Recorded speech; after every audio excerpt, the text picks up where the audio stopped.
Check this thing out. Just got this. Craigslist, 50 bucks.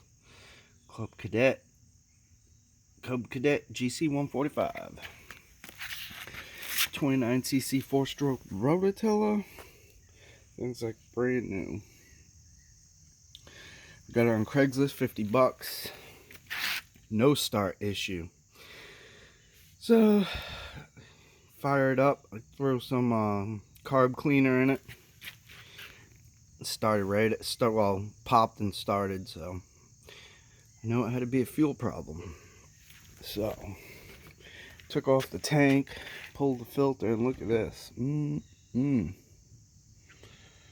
Look at that goodness. Looks like cement. So, I have some new lines. Primer broke off as soon as I took this out. So,